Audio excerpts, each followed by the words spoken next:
If you want to be successful in any field, being a professional is essential. But being a professional requires more than having specialized knowledge or simply dressing appropriately for an event. In order to become a professional, you must equip yourself with these skills: communication skills, interpersonal skills, intrapersonal skills, presentation skills, research skills, specifically in action research for teachers, as well as how to build a positive image. Stay with us to upgrade yourself professionally.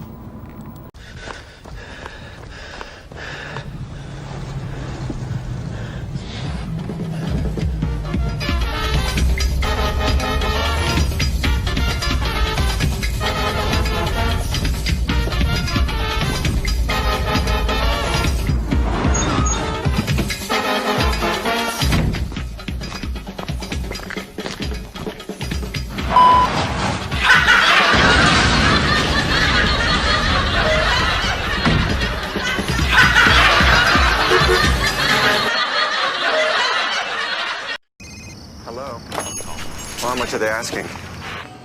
Well, that's a lot of money for a deck. Well, I hate to tell you this, but you're getting robbed.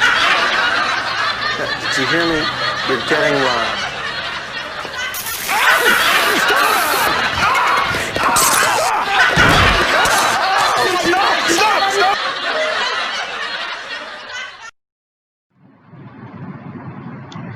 Assalamualaikum and a very good day, everyone.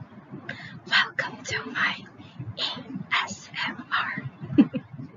Nah, I'm just kidding. Assalamualaikum and a very good day I wish to everyone. My name is Anis Azrini binti Muhammad Rahimi, and I am going to be the first presenter for today's presentation.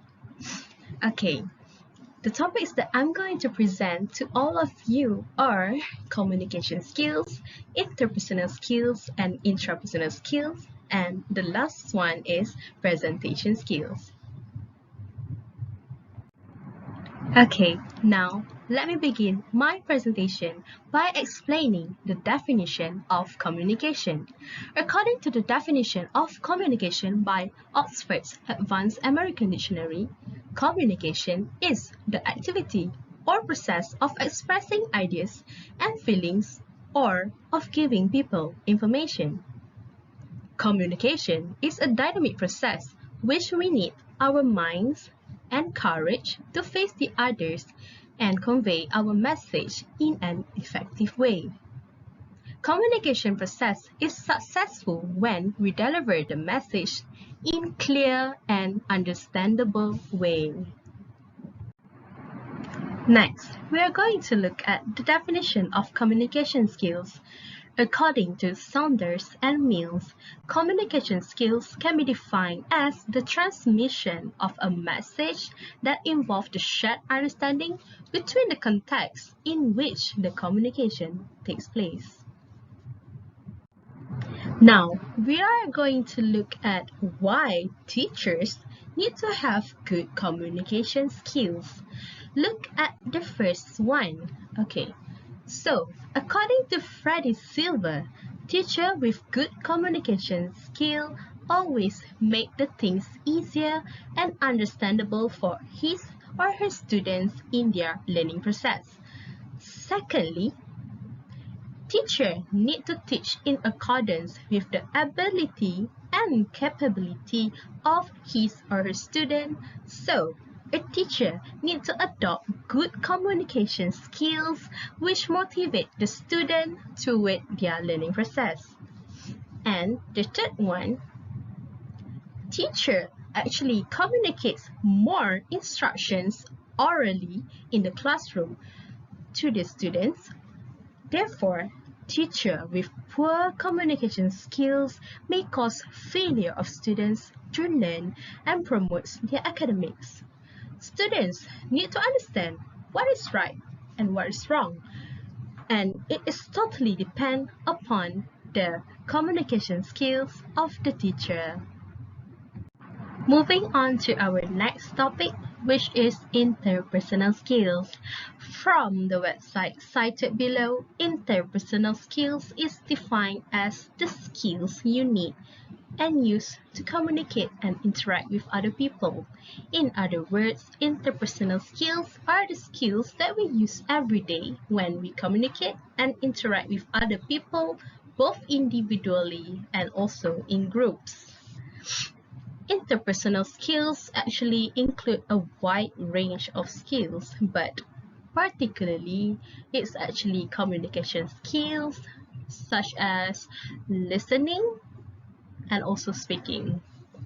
Okay, next, interpersonal skills also include the ability to control and manage your emotion.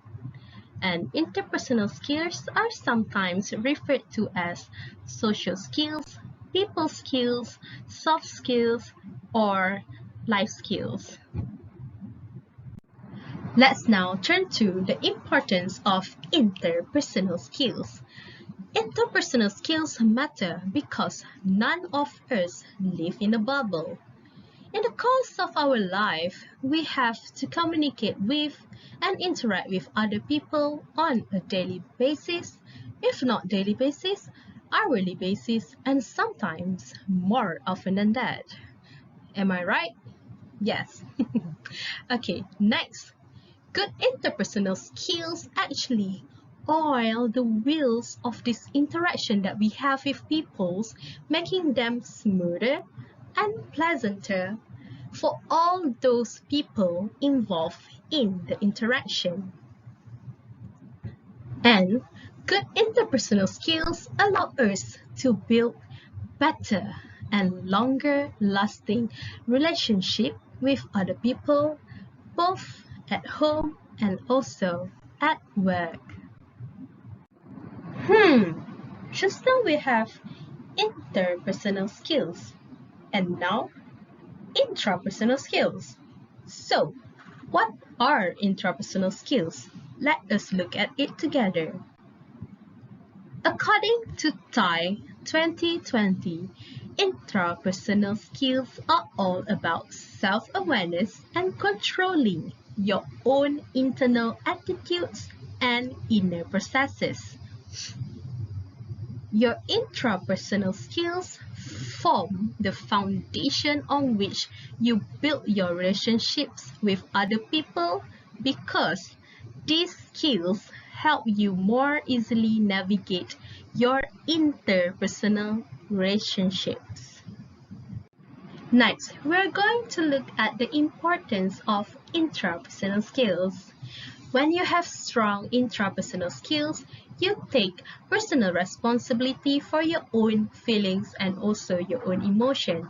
This mindset is also known as intrapersonal intelligence. So you learn how to focus your own attention, set priorities and goals, and engage in purposeful thinking and also problem solving. Therefore, when something goes differently than what you expect, you know how to respond with a thoughtful, intentional strategy to achieve a positive outcome. According to TIE 2020, it is easy to understand why employers and companies want to hire people who have the internal strength to approach every challenge or setback that they face at the workplace as an opportunity for growth. This growth mindset enables us to actually stay flexible, open to new information, willing to look for creative solutions to the obstacles that we actually face. Interpersonal skills versus intrapersonal skills.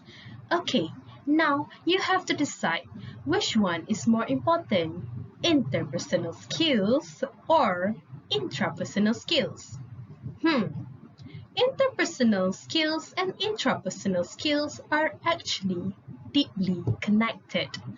Both contribute to your emotional intelligence and your ability to communicate your needs, goals and ideas to others in an effective way. Your interpersonal skills are essential for group work, collaboration, leadership, and influence. But you can't project those qualities until you actually develop good intrapersonal skills. Most organizations list communication skills as one of their most critical issues, and presentation skills are a large component of communication. Now, we are going to look at presentation skills. Before we look at the definition of presentation skills, we are going to look at the definition of presentation. So, what is presentation? According to the definition from Oxford Languages, presentation is a speech or talk in which a new product, idea, or piece of work is shown and explained to an audience. Meanwhile, presentation skills are the skills you need in delivering effective and engaging presentation to a variety of audiences.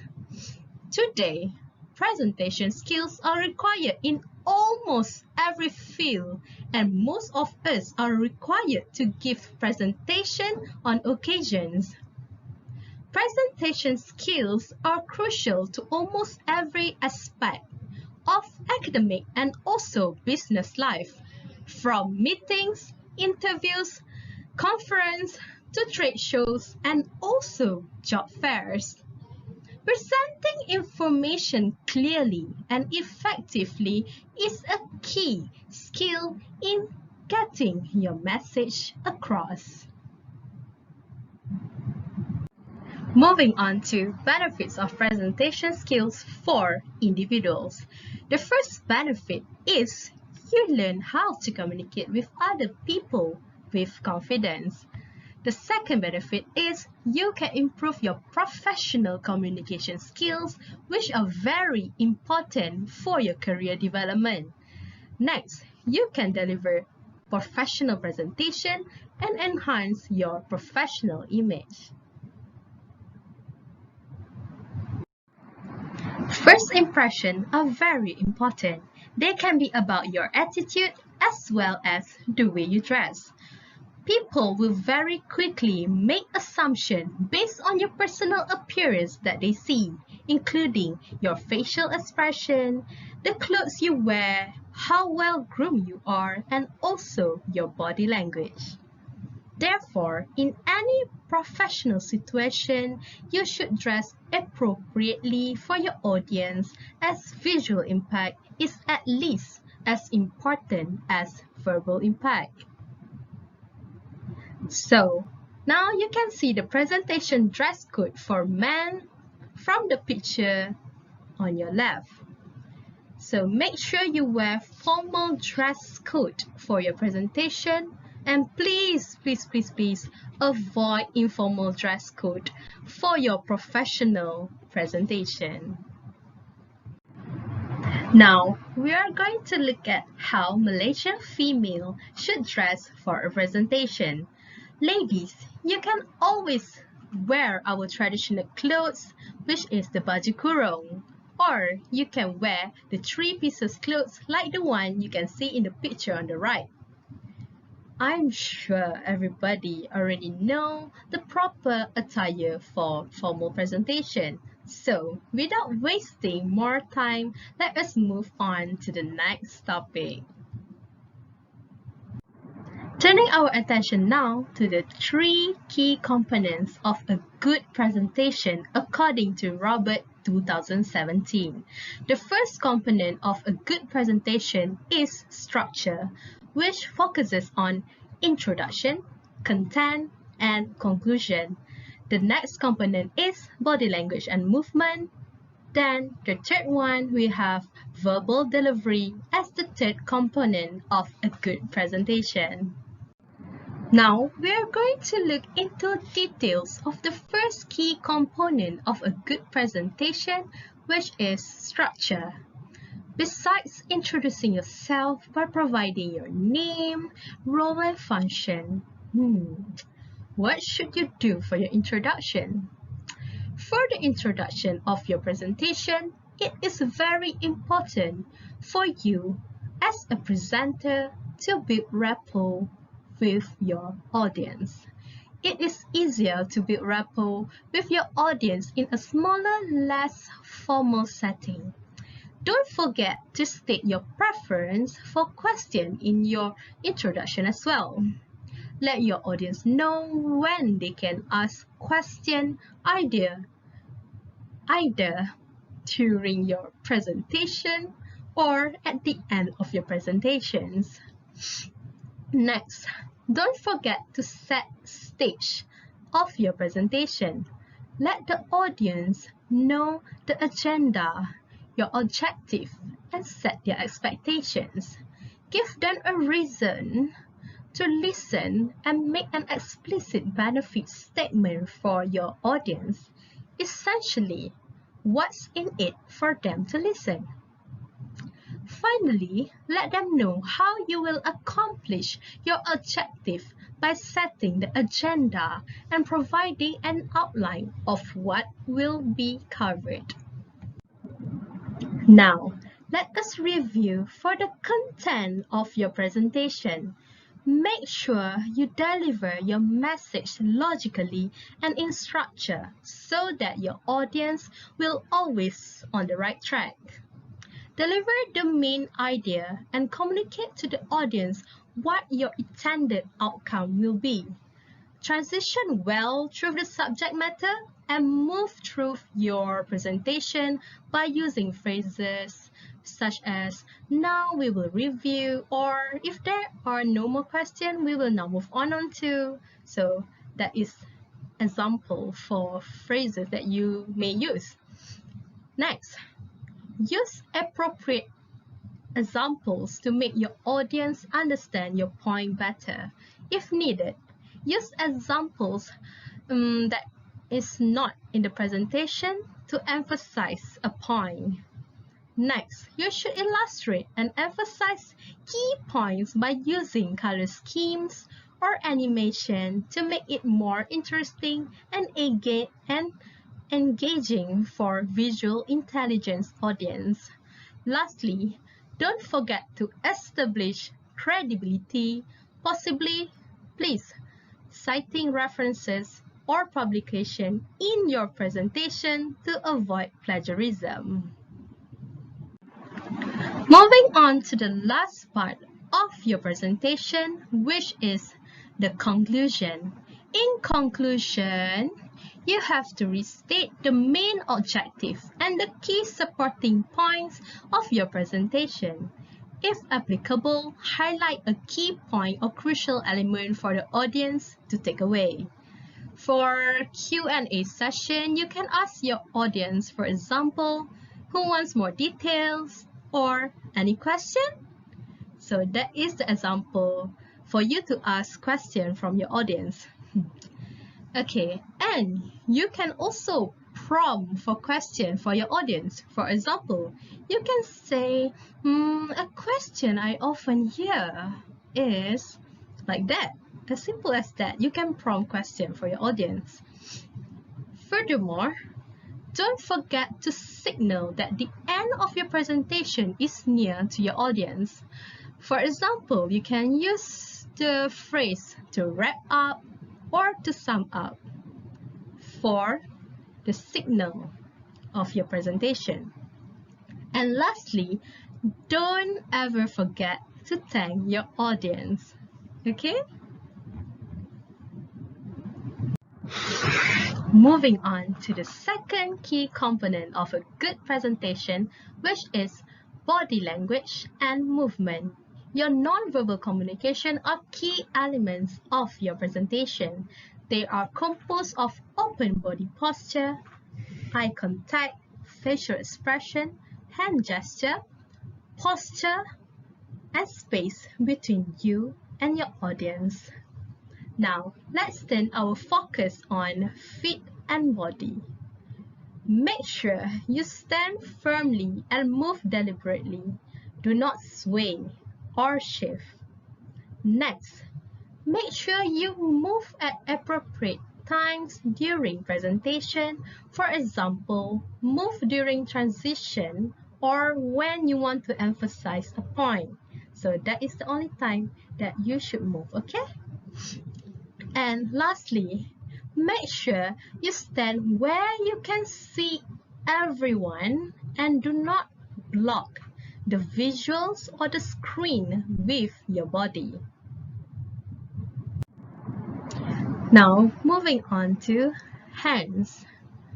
For your hands, you should decide a resting position of your hands. You should feel and look comfortable during your presentation. Next, your hand gesture should be natural and follow what you are saying, as your hand movement can actually emphasize your point. And make sure you keep your hands away from your face, okay? So that your audience can see your facial expression. For your eyes, make sure you look at your audience faces, not above their head, okay? Remember, look at their beautiful faces, not above their head. Don't look away, okay?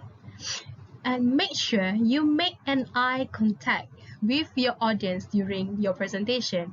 Remember, eye contact is very important in presentation, okay? Next, you should look at faces for 3 to 5 seconds and then move on to the next person. Do not look away from the audience for more than 10 seconds, as looking at your audience keep them engaged to your presentation. And looking at your audience faces actually tells you how your delivery and topic is being received by them. Okay? So you should look at your audience body language, okay? They may show you interest to your topic, maybe acceptance, openness, maybe boredom, or maybe they can feel bored on your presentation. Or maybe disapproval, and also they can show neutrality, okay? They can be neutral to your presentation. And you should read the audience and keep them engaged with your presentation, okay? For example, if your audience seem bored, I think you should inject an interesting story to trigger more interest to your presentation, okay?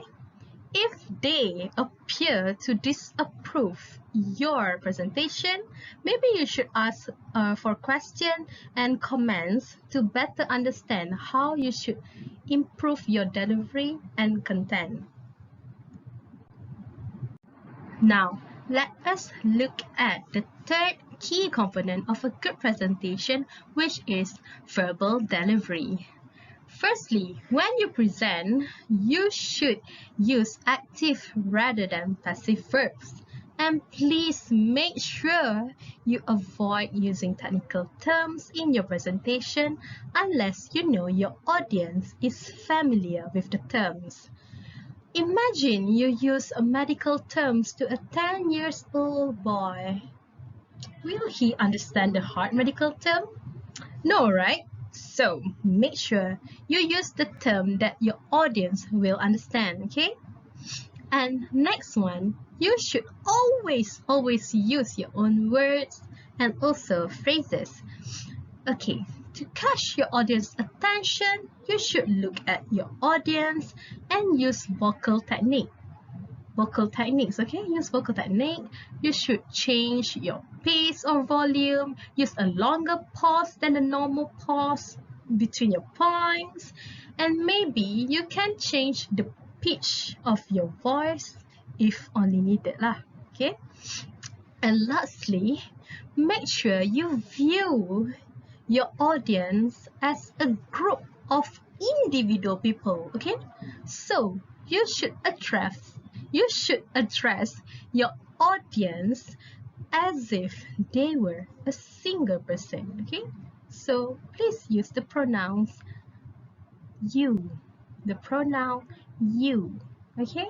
Call your audience by using the pronoun you. Okay, now we are already at the end of my presentation. On your screen, you can see the references that I use in my presentation. So, to sum up my presentation, we already looked at 4 topics, okay? The first topic that I covered is communication skills. Second topic is interpersonal skills. The third topic is intrapersonal skill. And the last topic is presentation skill. Thank you so much for listening to my presentation, and I shall pass this mic to the next presenter, which is Nordiana Benti Muhammad Romzi. Thank you, Anis. Hi, are you a finance master student? I'm sure you are very familiar doing research. Well, today, I will be sharing about one important research skill that is called as the action research. You might wonder, why do I need to know about action research and doing research when I will be graduating as a teacher? I'm Nurjana, and I will tell you everything you need to know about action research so you will never question about doing research again. First, let's see the definition of action research. An action research is a process of systematic inquiry that seeks to improve social issues affecting the lives of everyday people. Basically, an action research is a way of improving social situation by implementing changes through repeated cycle of planning, observing, and reflecting, cited Heaney in 2013. An action research is usually done not to find out the source of the problem, but rather to study how one can improve their skill and technique. So, that was a general definition of action research. How does action research work in education? Let's see. In education, an action research is a process of studying a school situation to understand and improve the quality of educative process. For example, study to find out how to give instructions that will be impactful to students. These researches are done by none other than teachers themselves to improve their own teaching and students' learning. Yes, teachers can be many things, and that also includes being a researcher. Action research is often used in the educational field to explore topics of teaching, studying curriculum development, or simply to learn about students' behavior in the classroom. Did you know doing research can help teachers to develop themselves professionally? Yes, according to Mills and Johnson, action research can facilitate teachers' professional development. This is because teachers can gain new knowledge about their class and school system. They can also expand their pedagogical repertoire. Not only that, action research can also help enhance teachers' empowerment. Teachers can make informed decisions about their own classroom. Therefore, will help teachers to implement practices that will meet students' needs or make any changes to enhance students' achievement. Next, action research can also bridge the gap between research and practice. That might sound a bit confusing. Well, to put it simply, a research is done to help teachers understand the situation happening in their own classroom, so they can make systematic action research plans to tackle daily issues And this will encourage teachers to continuously learn about their own classroom. Right, so now we know that there are many benefits of doing action research. I hope you won't ever question, why must I do research again? So now, how do we conduct an action research? According to Lewin and Chemnitz, the process of action research is cyclical. As if it's in a continuous spiral, the process will be repeated over and over again until the researchers find a solution that they are satisfied with. Do you know what that means? It means that the research will not end until the situation and the issue has improved. Although it is in a continuous spiraling process, there are still key points to be followed. There are 5 key points altogether. Firstly, teachers must identify the problem. This will help them to refine the issue, see if it's worth spending the time to conduct the research on, and then teachers can plan the whole systematic process of the research. Next, teachers must gather the data. After identifying the issue, teachers must select data that are appropriate to the issue. Usually, problems comes from their own classroom. Teachers might want to solve a problem in their own classroom, so teachers will use available sources, which is their own students in their classroom. And then they will decide on the next step. So, after gathering the data, teachers must analyze the data. This is to help them to identify the key points of the problems. What contributes to this problem? Only then they can design a plan of action. After that, teachers will act on the evidence that they have gathered. Using the plan of action that they have designed, they will tackle the issue. It is important to remember that teachers must keep track of this plan, and teachers are advised to use only one variable per research. Well, because if there are many variables, how do we know which variable contributes to the result, right? Finally, after acting on the evidence, teachers will see the result. So, teachers must evaluate the result. If there is an improvement to the situation, take note on what contributes to the result. This is why it is important to keep a documentation of this plan. That is why it is important to keep track of the documentation. One way to evaluate the result is to put it out like this. What did I expect? And what actually happened? Is it good or bad? If it's good, do I want to keep this plan of action? But if it's not good, and if it's not what I expected, how do I change this plan? What must I discard and what must be kept? So teachers will keep on doing this process until they find a solution that they are satisfied with. So now you know how to conduct action research. Oh, but before you conduct the research, please be aware that there are 4 types of action research. We have individual teacher research, collaborative action research, school-wide action research, and district-wide action research. Let's see what these 4 types of action research and how do they differ from one another. Okay, so firstly we have the individual teacher research. Individual teacher research is a small-scale research. It focuses on a single classroom or on a single issue. For example, issues such as classroom management, instructional strategies, the use of material, or student learning. This research is performed on students, and then the result is analyzed, and then changes are implemented if it does improve the situation, and discarded if it's not. It is usually performed alone by the teacher on her own student. And the result of this research is also not shared with others formally. It's literally between the teacher and her own class.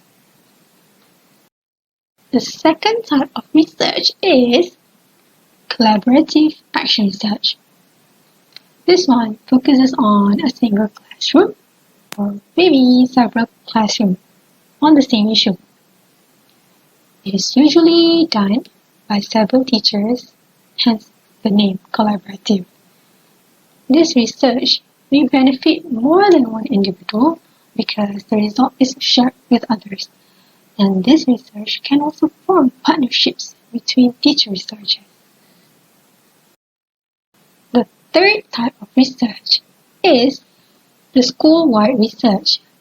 This type of research focuses on the issues that can be found in the school, hence the name school-wide. For example, parental involvement. This research is performed together by the school staffs. Therefore, it could improve staff's cooperation and communication because they will have to have teamwork to achieve their goal. Right. The final type of action research is district-wide action research. This one is a wide-scale research, and you can tell by the name. And it usually looks at complex issues. For example, community-based problems. So to perform this research, staffs from each school in the district will work together. So the research must be documented, and it requires agreement from all parties for it to work. Alright, now we are done looking at all 4 types of action research. And we have also looked at the process of action research. But wait, I'm not done yet. I would like to show you an example of how action research is carried out. I found an article that uses action research, and the title is Teaching in the Suburbs. Participatory action research against educational wastage. This article is written by Santa Perello, Ilaria Ayorio, Filomena Carillo, and Cesar Moreno. Disclaimer, I'm sorry if I pronounced the names wrongly. Alright, getting back on the paper. The paper is published on October 2019. But before I discuss about the paper, let me just define the terms that I used in the paper. Although, as future teachers, I'm sure that you all know what these terms mean. So, first term is the educational wastage. As claimed by UNESCO, educational wastage is a term that is used to classify the combination of repeated graders and early school leavers. Next, suburbs. Suburbs mean the outlying district area. Now, can you guess what type of action research does this paper use? Yes, the district-wide action research. This study is conducted with schools around the districts of Italy. That is, the schools in Rome, Bologna, and Naples. Now let's begin. So we all know that teaching is a tough work, and it could be even more challenging in the school in the less fortunate areas. Not only teachers encounter students with socio-economic issues or those with personal problems, but teachers themselves might also face material and educational poverty, meaning limited resource and educational opportunity. So the reason that this paper and this research is conducted is because in 2014 alone, almost 3 million young people in the area did not complete upper secondary education. They prefer to drop out of school than to stay and graduate. The researchers are very concerned about this issue. So they decided to work together to lessen the number of dropouts. But due to the areas being very problematic, both teachers and students need help. Therefore, they decided to use participatory action research. Now, a participatory action research is a research that will change and improve both the researcher and participant. It's kind of like the double-edged sword, where you can improve the state of both teacher and student. So yeah, it is used to tackle problems with disadvantaged members of the society. This study is joined by 12 suburban schools in the area, which totals to 200 teachers and 20 classes. It is also done in collaboration with a non-profit organization called the Association Maestri di Strada, MDS. This association works to provide second chances for dropouts. They carry out educational interventions to prevent educational wastage.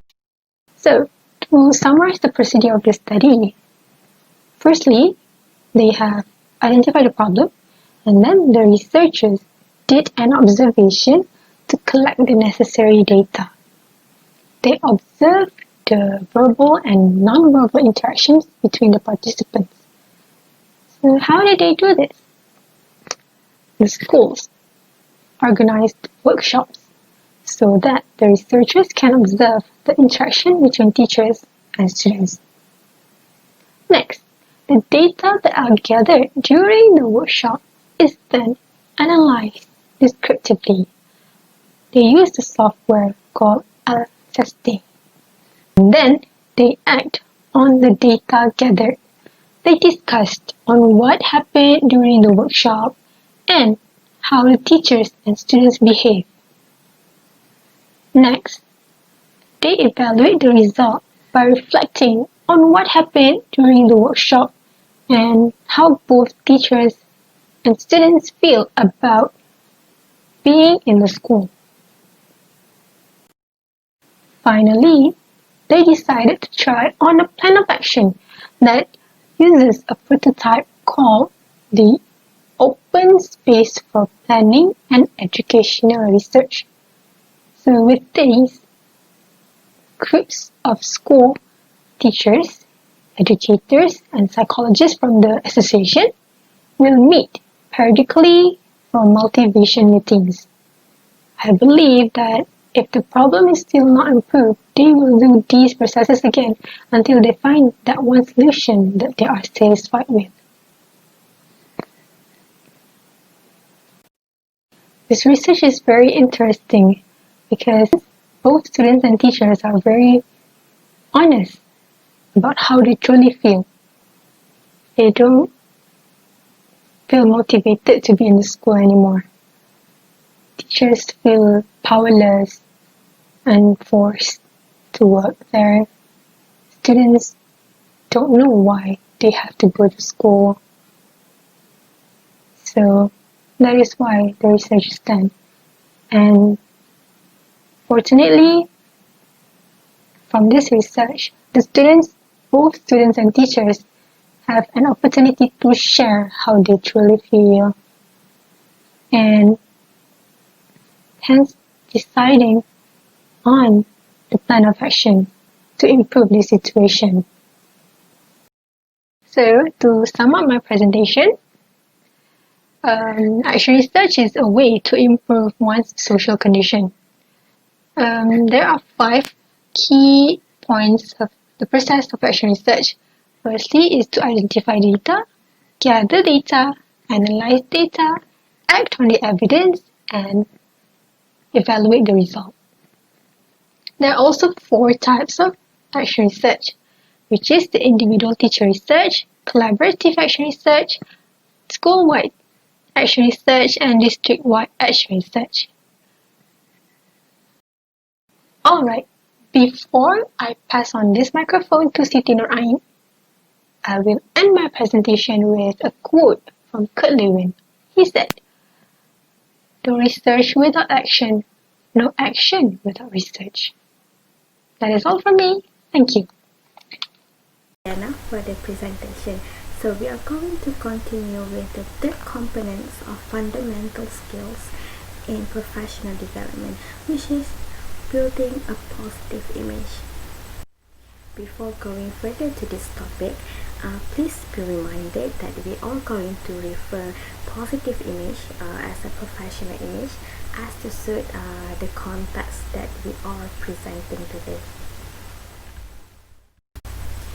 Nothing succeeds like the appearance of success. So this is said by Christopher Lynch. So this shows the importance of positive image in one's career development. So today we are going to talk about 3 things, which is the attributes of professional image, the effects of professional image and self-confidence, and the development of professional image. Upon presentation today, I have conducted a simple survey regarding the topic creating a positive professional image. So I have asked one question via poll everywhere, which is, what do you understand by the term positive image in professional development?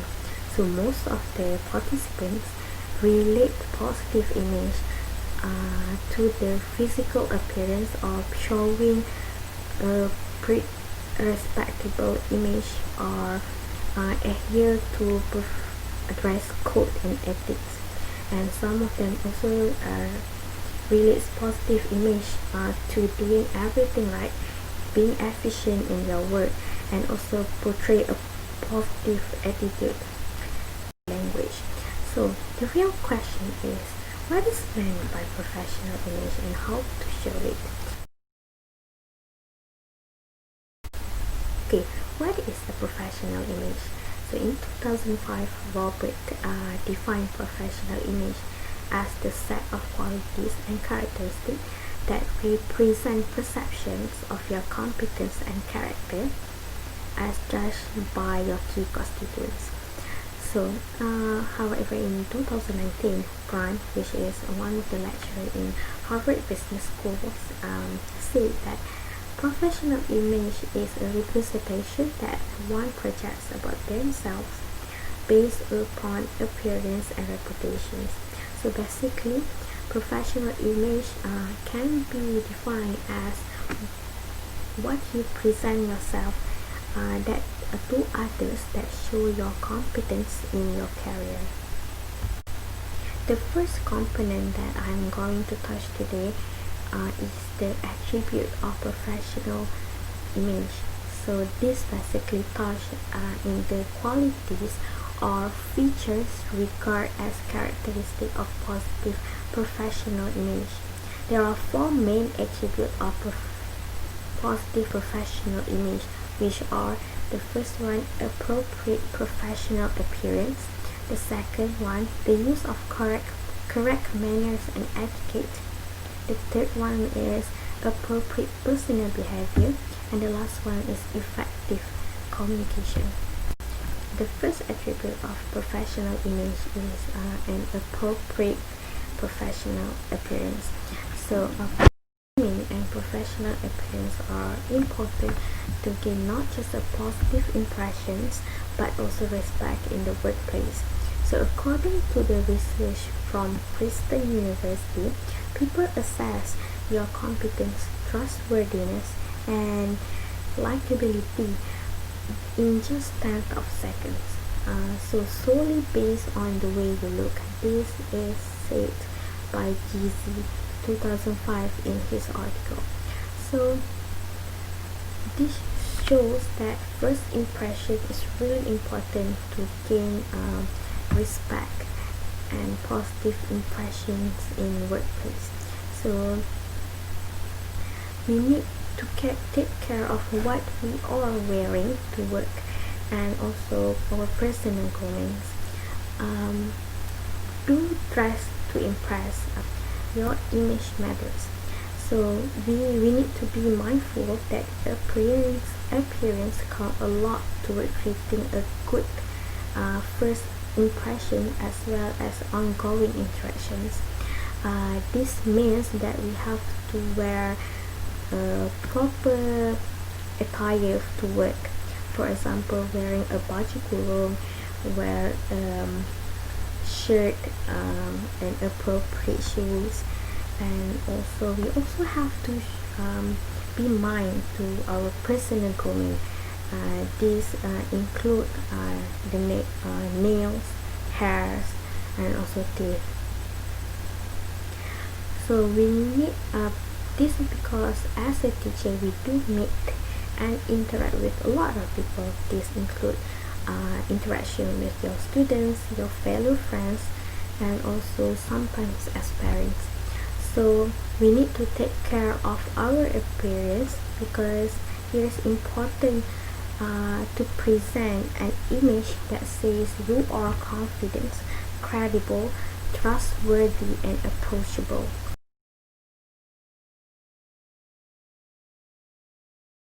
These are the attire recommended by University of Central Florida, on how to wear a professional attire. So this is to give you an insight or an idea what to wear to work professionally. So I think that we all know that as a teacher we do have a code of conduct to follow. We need to wear a formal attire to schools, and also we need to wear something appropriate to school. So I would like to highlight casual attire in this infographic. So why I think this is important, because as a teacher we do work in daily weekdays in official office hour, but we do have to come to school. We do have to go to schools on extra hours, for example weekends, for meeting, for tuition classes. So even though that is not an official working hours, we do have to wear appropriate attire. So this is suggested as a casual attire. So and I also would like to highlight one of the elements of professional attire, which is the shoes. Okay, so in the first I think the first or the second week of our class in professional development, I think there are like a few debates on what is considered as a proper and professional attire as a professional. So some of us say that a teacher, a female teacher, need to wear a formal, need to wear a high heels to school, because these give an impression that we are that shows the competence, and some of us said, I quote, that wearing high heels can help you gain respect from students. So I would like to highlight this because based on the infographic suggested by University of Central Florida, a professional attire consists of moderate shoes. These mean that you don't have to wear high heels to look professional. So moderate shoes is considered as professional attire for a teacher. The next attribute is the use of correct manners and etiquette. So So your professional image is also communicated through your use of appropriate manners and etiquette. So basically, etiquette generally refers to the various manners of behavior prescribed and observed by in a social life. This is said by Bradman University in 2015. So workplace is a unique environment that puts all of us in regular contact with people that we might not otherwise spend our time with. However, we all share the same need for productivity and the same desire for a positive and durable working environment. However, these situations require a very well-mannered attitude for the member of the organization. So hence, it is important to be thoughtful when it comes to your interaction, acknowledging other people's times and how you treat your workspace. In order to show an appropriate manners and etiquette, you should be familiar with different protocols of behavior as they relate to social manner and etiquette. The first one is be able to initiate and maintain conversation. So we all know that organizations consist of many members, and each of the member hold a different function and different status. And communication is a vital key to a successful and a united organization. So to make sure that we have a successful communication is by making a small talk to our colleague. This refers to a brief and casual conversation because they are a great way to get to know the new people, but they can even be more important in the workplace. So being able to make a small talk will help you to show interest in your co-workers and helps build a stronger relationship. Making a small talk, try to use a friendly and happy intonation so they feel like they are actually you are actually glad to see them. And you also can start the conversation with a positive attitude expressed through your tone of voice, because it helps them to be more ready and to engage with you. So however, even though the small talk is important in working environment, important that I need to remind you that you need to be careful with discussing work. To make a small talk with your colleague, you need to be more careful in discussing work, because you never know if a senior colleague or the administration is listening to what you are saying. So therefore, you absolutely want to avoid gossip or complaining about someone's work or someone who you are working with, because it is important for us to keep personal feelings in a work setting. The second protocol behavior that need to be considered in etiquette and manners is respecting other people's custom. So in a school setting, for example, it consists of different people that come from a different background, and each of them have their own belief and custom that they practice in their life. So as a member of this community, it is important for us to embrace the differences and avoid making comments about other customs. This protocol of behavior is offering courteous to others. So being polite and courteous means considering how others is feeling. So when you practice good manners, you are showing others that you are considerate of their feeling and respectful. You are also setting a standard for others' behavior and encouraging them to treat you with a similar respect. So, an example of courtesy is when you shake hand politely, when you meet someone, or say please and thank you. Another example is the practice of saying thank you when someone offers you a help after a difficult situation. So, part of your success and happiness in your workplace depends on your ability to effectively negotiate problems. So, what are the tips on dealing with difficult situations or difficult people?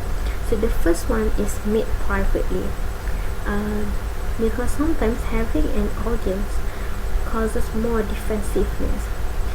So, if you have a problem or issue that need to be resolved with someone, make sure that you met that particular person in a private space, because sometimes having an audience can trigger egos, and this may lead to an argument. So the second one is expect that difficult situation will take time to resolve. So do not feel rushed to solve it. So if you feel rushed, make sure to ask to meet later. Do not resolve the situation at that moment, because sometimes you are overwhelmed with your anger or your feelings, so you are not thinking rationally, and feeling rushed to solve issue also lead to an immature solutions. So the last one is don't take things personally. Recognize that your role is to be calm and objective in handling the situations. The third attributes of professional image is personal behavior. So your personal behavior also communicates a message about your professional image. So as a professional, you want to practice a code of professional behavior that demonstrates respect for your organization and the people who you are working with. So you should recognize that personal behavior attributes contribute to the overall professional image that you want to project. So some aspects of personal behavior include respecting the organization and its role, conducting business in ethical manner, assuming responsibility, and respecting the diversity of our people. So what does it mean by respecting the organization and its role? So we know that school, for example, have their administrations and rules. So for example, if your school start at 7:50, as a teacher, you need to be respectful for the time. So you need to be punctual and be at school at 7:30. So the second one is conducting business in an ethical manner. As a teacher, it is important for us to complete the syllabus as our way on conducting business in an ethical manner. So the third one is assuming responsibility. As a teacher, we do need to know what is our responsibility and we have to fulfill it. And the last one is respecting the diversity of the people. As I mentioned before, that schools is a setting where a lot of individuals that come from a different background and different belief. So you need to respect the differences that we have in this community. So each of these aspects of personal behavior is very important in professional world, and your reputation of being committed to them will be established early in the year. So many of people that have been high achiever projected an appropriate image in their appearances. However, they fail in their career because they did not take the responsibility for their personal behavior. So it is important for us as a future teacher that we take responsibility for our personal behavior. The last attribute of professional image is communications. The ability to communicate effectively is a major attribute of a positive professional image. So you need to able to communicate effectively with others. Communication should be clear, concise, and accurate. These include both verbal and non-verbal communications. So non-verbal communication send message about your professional image. These include posture, facial gesture, neatness, listening, personal behavior, and punctuality. For example, a person who is usually late may not say "I don't respect your time," but that is certainly the message that is communicated through this non-verbal action. In addition to non-verbal communication, your overall ability to communicate effectively is very important. This has been covered by the first presenter, which is Anis Alvini, but I would like to highlight what is required in effective communication. The first one is speaking correctly, writing appropriate communication, expressing writing appreciation, listening effectively, communicating verbally in difficult situations. So one of the point of effective communication is listening effectively. Effective communication doesn't mean that you have to talk all the time. Sometimes you do have to stop and listen what are others people say. So listening good listener also has to be considered as one of the traits of a good leader. So as a teacher, we need to learn how to practice an active listening skill so that we can be attentive and to our students and also to our colleague as teachers. So communication abilities can be developed and refined as we progress through our career. However, it is important to give a significant attention to the development of this skill, as they are not only contribute to our professional image but may determine the level of advancement that you attain in your career. Moving on to the next point, which is the effect of professional image on self-confidence. The first effect of professional image on self-confidence is first impressions. So like I mentioned in the previous slide, first impression is important in determining the mobility of our career. So it is important for us to make good first impressions, and because it can help us along in our journey as a teacher, for example. So this is an excerpt from Jennifer Carter. She is a professional development consultant. She said that your image can smooth your way or stop your flow. So with a great effort, you can usually overcome a bad first impression. By why waste the time? Start right, start strong, and your image will be your most powerful advocate, telling people who and what you are as you connect with them and get your message across.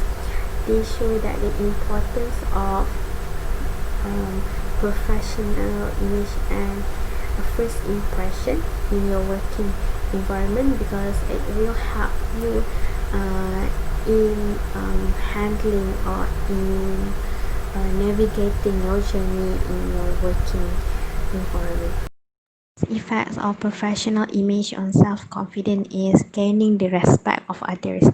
So if you are portraying a positive professional image, it is easier for us or for you to gain respect from others. This respect is important as people observe you and form opinion about your professional image. So, observation contribute to the overall perception that people have about you. And judgment, choices, and decision based on will be based on this observation over a period of time. So, portraying a professional image and self-confidence is really important so that we can gain a respect from others. So we have covered on the attributes of a professional image and also the effects of professional image and self-confidence. So it is that we all know that it is important for us to build a positive professional image. So how to develop a positive professional image? So there are many resources available to enhance both our knowledge and performance in developing a positive professional image. So some of the resources included online resources, mentors and role models, training and professional development opportunities, and company policies and procedures. So each of these can assist you in developing a professional image, and each one has a unique advantage over the other. So most professionals have used these resources at one time or another to create their desired professional image. For example, we are taking this course, professional development. So it also can be a medium for us to improve our professional image. Mentors and role models, for example, in your working area, you can have a senior worker as your mentor, where you can get advice and helps in creating a positive image. And online resources, there is a lot of tips and article written by professional development consultants and someone who involved in professional development. Okay, ladies and gentlemen, we have covered some of the fundamental skills in professional development, such as communication skills, presentation skills, research skills, and building a positive image in professional world. So this will help you to continue to develop professionally, because professional development is important in our life, because it helps us individually to continue to not only be competent in our profession but also to excel in it. So actively pursuing professional developments ensures that knowledge and our skills stay relevant and up to date, and it also allows us to be more aware of changing trends and direction in an industry. So professional development also considered as one of the intellectual growth. Albert Einstein once said, intellectual growth should commence at birth and cease only at death. So with this, I hope that all of us can develop skills that can help us to be a professional in our career. Thank you.